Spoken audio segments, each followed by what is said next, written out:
Alan, episode 3. Hey mate, how are you? I'm very well, thank you. You? Yeah. First game of the cricket season this week. Thoroughly enjoyed it. I've already broken a finger, so I'm past that bit. Now, we have with us for our third podcast, our first guest. I want to say hello and welcome, Jill. Hello, good to see you both. I know it's been a long time, hasn't it? A very, very long time, as we've just reminded ourselves. We're a lot more grown up since those days. We hope. I'm doing my teacher's catch up as requested again. And actually, Jill is an ex-teacher, so that's quite pertinent. We are welcoming our first guest into this series of podcasts about coaching. And it's lovely that Jill shares the same passion that we do for coaching, which is really what this is all about, getting that community together, learning from each other. And she's currently in the Welsh Hills in her mobile home. Is that what you call it? Or is that not the trendy word for it? Camper van's a bit cooler, Nick. Camper van, sorry. It's a mobile home for anyone listening. Gorgeous weather there? We've had beautiful weather. I mean, it could be anywhere in the world, to be honest. But we're in North Wales. Sounds fantastic. Well, it's lovely to have you here. I'm going to hand over to Alan. And we've got some questions that we kind of pre-prepped you for a little bit, but we're going to keep this pretty fluid, okay? So it became very apparent to Nick and I over the first 2 episodes that we use a lot of metaphors. And even the second episode is called the metaphor one. So what would you describe your coaching style or how you coach as a metaphor, Jill? Well, as you've said, both of you covered quite a lot of them in your first 2 episodes. So I did listen to you. So yeah, thinking about it, there are so many, aren't there? There are lots that you could sort of link coaching to. But I think mine came up with me being a coach, like being an artist. And I say that because I think we are creating canvases. So we start with a blank canvas. And I think you both alluded to sort of getting to know, your clients, etc., and establishing trust and rapport in order to be able for them to be able to express themselves and discuss things in a safe space, explore ideas and thoughts. I think Alan talked about a trampoline at one point, which made me laugh. Then we also, as artists, I think we use different mediums. You talked about tools as well, and I think in coaching you do use lots of different tools. And as an artist, I think in my coaching particularly, as you practice, you become better and you sort of refine your technique as an artist would. My brother is an artist as well, by the way, so that's quite a good link. And also at the end result, it's unique for everybody involved because each client is unique and I think each circumstance is unique. So yeah, that would be mine in a nutshell. But I could come up with lots of others if you needed them, but that was the one I thought, actually, that I quite like that. Yeah, no, I do. And I love the blank canvas start point as well and kind of building up from there. You've been a teacher, a head teacher. Why coaching? Why coaching now? Why is it a passion now, Jill? That's quite easy, actually, and it's quite a short answer in some respects. I think it's because I now have the knowledge of what positive impact, and I use my words carefully here, of quality coaching can have on someone professionally and personally. And I think it's the choice of words that I've got there, which is positive impact, quality coaching. And I do say that, as I say, there's a sort of a caveat behind that because lots of people are setting themselves up as coaches. Not every experience I've ever had. And I know, Nick, you've been in education. In education has been always quality. What's the difference? And I know this may sound a bit of a silly question, but what's the difference between quality and not quality for you, from your point of view? I think some coaching that I've experienced, and it is personal experience, as much of this conversation will be about personal experience. Some coaching experience have been very much just paying it lip service and saying this is coaching when actually it's something completely different. Okay. And I think I've been asked to deliver that as in it's not really coaching. And I've had some difficult conversations about that. And also being on the receiving end of, this is coaching, but it's not really. It's just we're going to tick a box to say we do coaching. Okay, that's really, really interesting. I think that you make a good point about education, Jill. I feel for anyone who approaches coaching when it's not explained properly, because education has got instructional coaching, which is really mentoring. You stand alongside a colleague, yeah. and you're more experienced than them, and you're a better teacher, more experienced teacher maybe, and you will guide them to teach better lessons. And that's not coaching in any way, shape, or form. And I think education has got a blight on it, unfortunately, that a lot of us in education, and I did it for 30 years, I know you had a long career, we're fixers. We spend a lot of time fixing, and that's not coaching, that's mentoring. So Yeah. from my point of view, when I've seen poor quality coaching, it's been mentoring.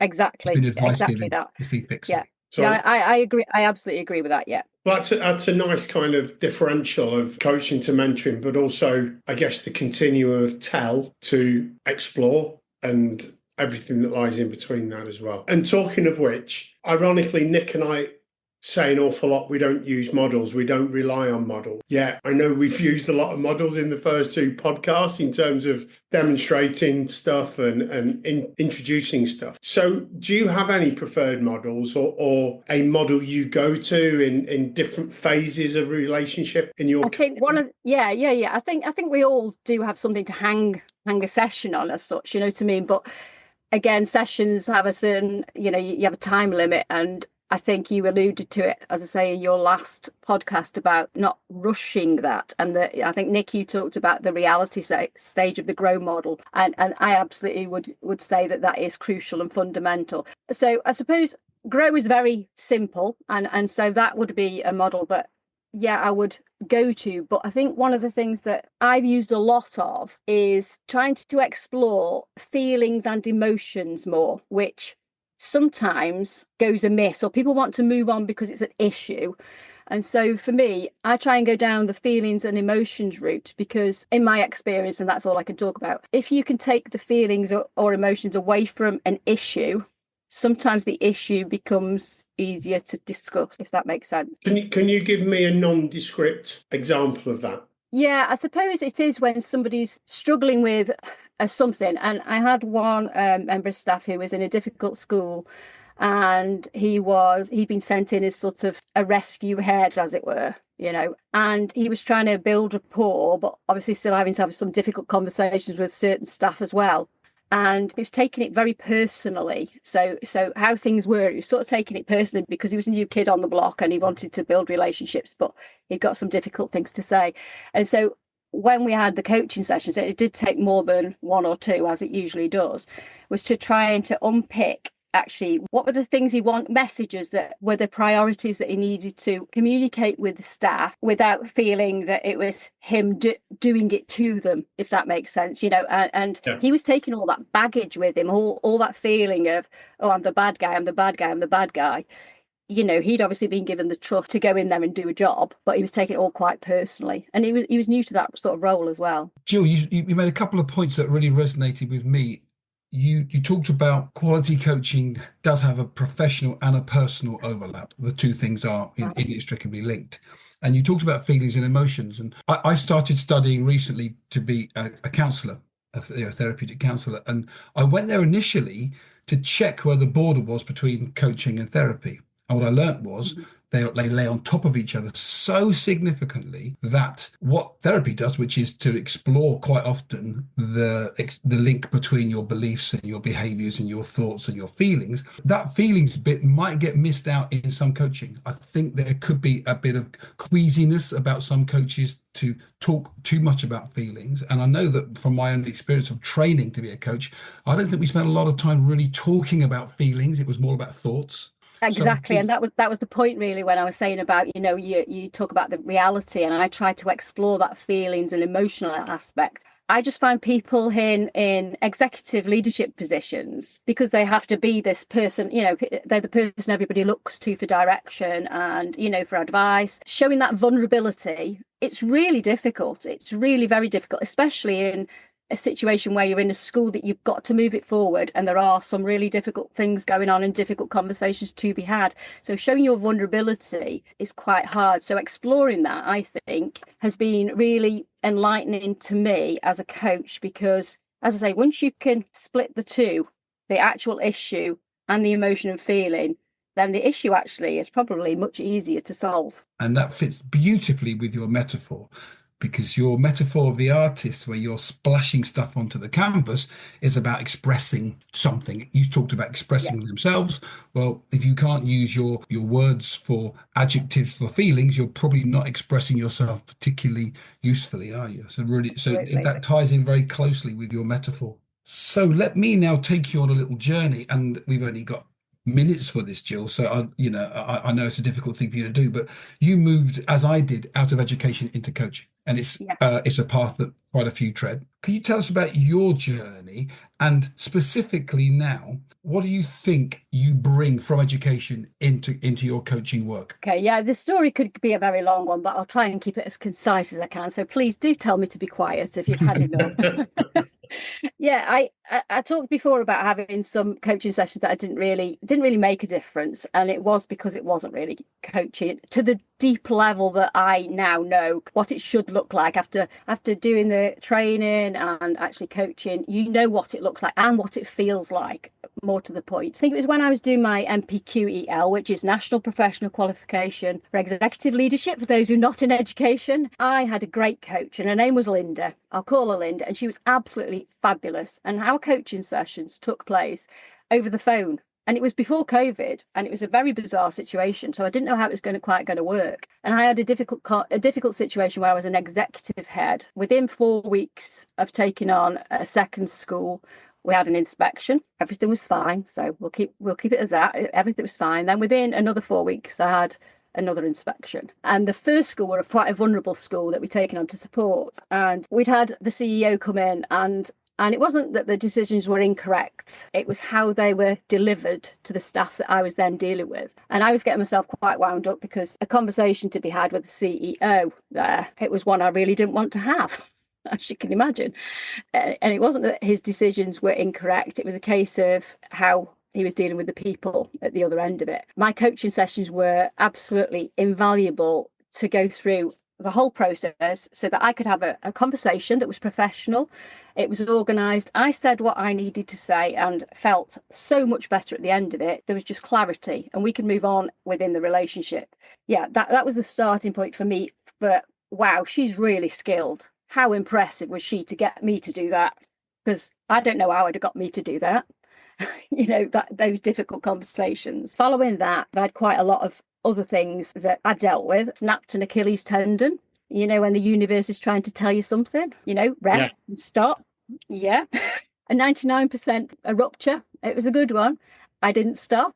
I went into the hospital, got it all plastered up, got the boot on, got back to work. Didn't stop. So I think during some of those times, coaching was really beneficial for me to get me out of a dark place, because you have those dark thoughts about, will I be able to walk again? Of course you'll be able to walk again, because you've not lost your leg. Other people have lost your leg. Those conversations that I'd had during my NPQL were resonating. And so for me, those sort of two things were the things I've got to explore this a little bit more. I've got to find out more about this. And I would love to be that skilled person who could get people to take that next step. So it's kind of a curiosity thing of, there's something out there that's different from what I'm trained to do.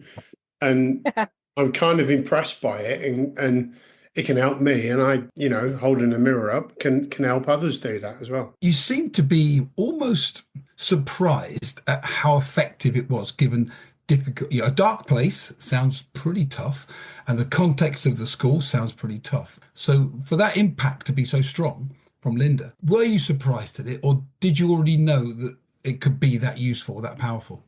No, I didn't, because, as I say, my previous experiences through other qualifications, I did my leadership qualifications going through and, through my career, and coaching was touched on. And my experiences there, as I said before, were nothing like the one that I had on that occasion, though. And we were offered 10 sessions during our NPQEL. I was a bit apprehensive, if I'm honest, because of my previous experiences, but I got used. I really looked forward to those sessions. After the first couple, I thought, you know what, these are really beneficial. Some of my colleagues who were doing the same course, they didn't even engage in any of them. And I look forward to them. And I was really sorry when they finished at the end. I was really, I was thinking, I need to do something about that. Linda sounds amazing.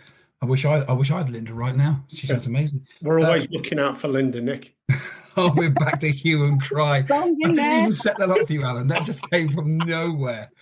Oh, wow. That is amazing. Do you know what? Don't edit that bit out, Al. Leave that one in.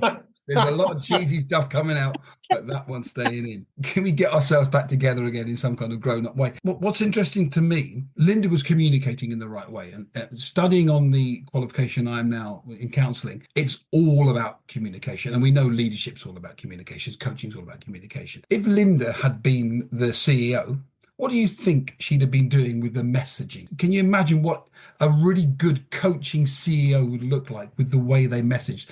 Sometimes just really bad news.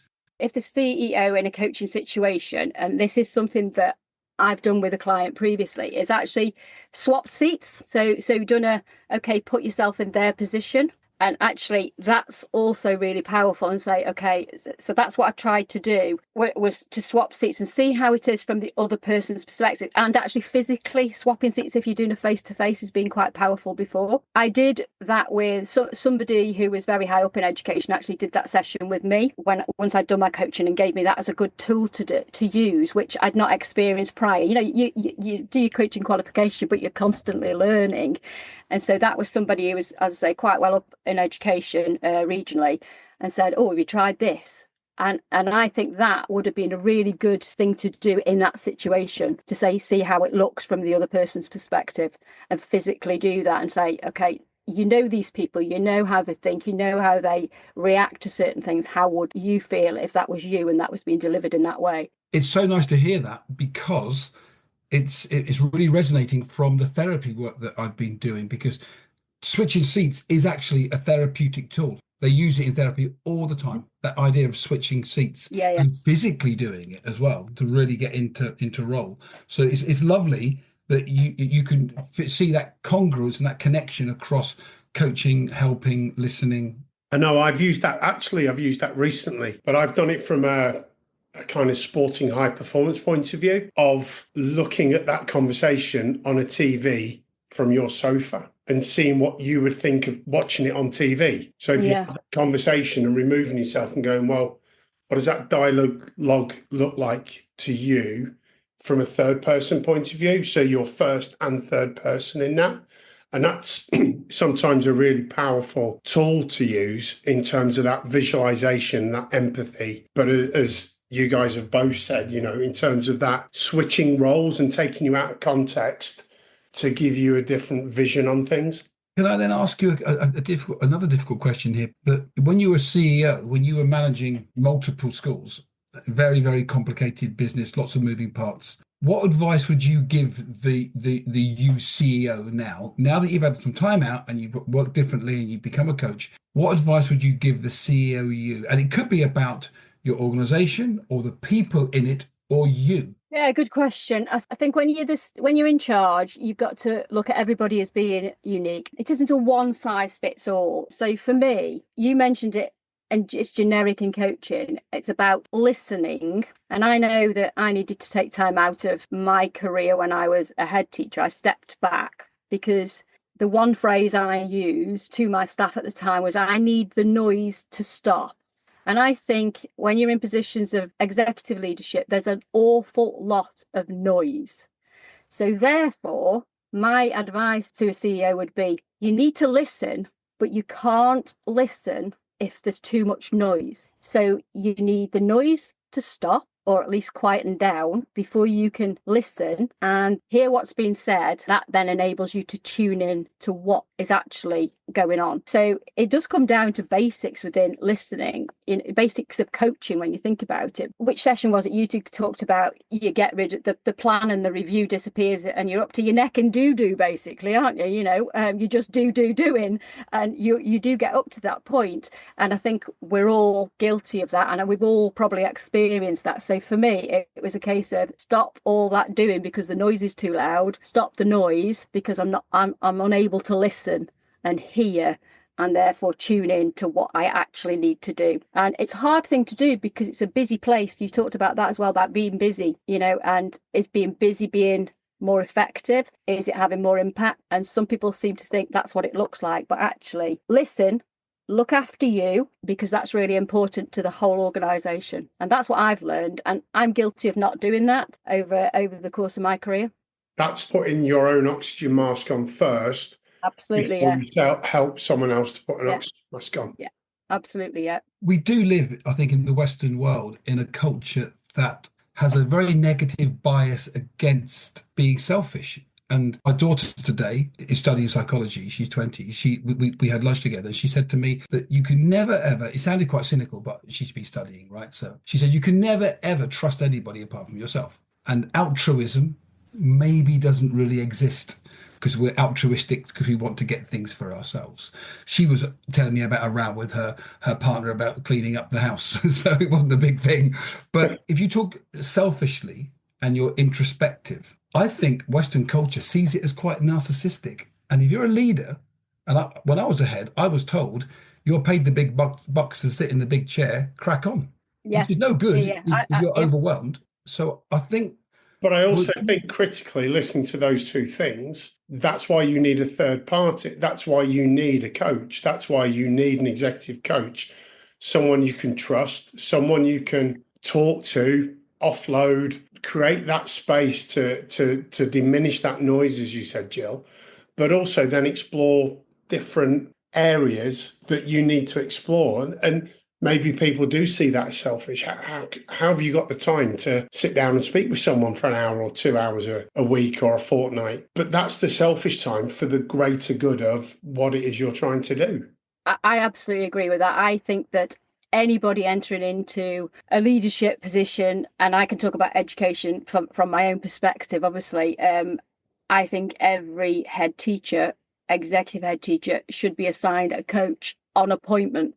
Because, and there'll be other people listening to this in other professions who would agree probably that within their profession, they need somebody alongside, because you need that safe space. You need a safe space where you're not being judged or you're not being, measured or whatever. You just need a space, because where else do you go for the support? Where else does it come from? And during lonely times and tough times, you're looking at the four walls and thinking, well, there's nobody coming. I've got to sort this out myself. Well, given that we're three self-employed coaches and we are violently agreeing that coaches are important in every leadership post everywhere, I think that's probably a great moment to hand back over to Alan. But I just want to say that it's lovely that you had a Linda and that you were inspired. I had a Val and a Paul, and they inspired me, and they helped me create my path, because they did open my eyes to what quality coaching looks like and what it can achieve. Through me, I was the beneficiary of that. So I'm glad you had your Linda.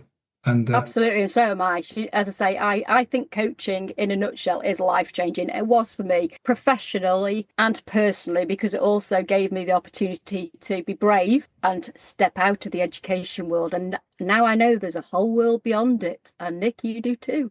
And isn't it lovely? it is wonderful. I just think it's been a fantastic conversation, and hey, we could probably go on and on and on, and we will definitely have you back on as another episode to explore some other bits and bobs that you've raised in there, but a bit deeper and a bit wider. No problem. From my point of view, I loved your artist, and it's really interesting. I think there is a lot of artistry in what we do. I don't know about you guys, but I always feel that when I go on a learning development course, it's about the technical elements of it. And we can talk about that in coaching in terms of models, or you go into a sports qualification, it's about different types of drills. The art side of coaching is the differential for me, and for a lot of leadership is the differential. So it's been brilliant that you've raised that, and actually bringing out those feelings and emotions. I was thinking when you were saying that, if we'd have had this conversation 25 years ago, 30 years ago, would we have mentioned feelings and emotions? And I don't think we would. So to kind of be able to bring that up now, I think is really, really good. And I just wonder where that's going to go over the next 10 to 15 years, especially with Gen Z's coming in and Gen Z's coming into leadership roles and senior roles, how their leadership is affected by that ability to talk a little bit more emotionally, a little bit more with feelings as well. But then you're not a million miles off with what we've kind of talked about the last two episodes of listening. I got to present the other week, and someone said to me, "What's the greatest skill you've learned in the last 20 years?" And I said, "The art of listening, full stop. And probably, unlike now, keeping your mouth closed and listen properly."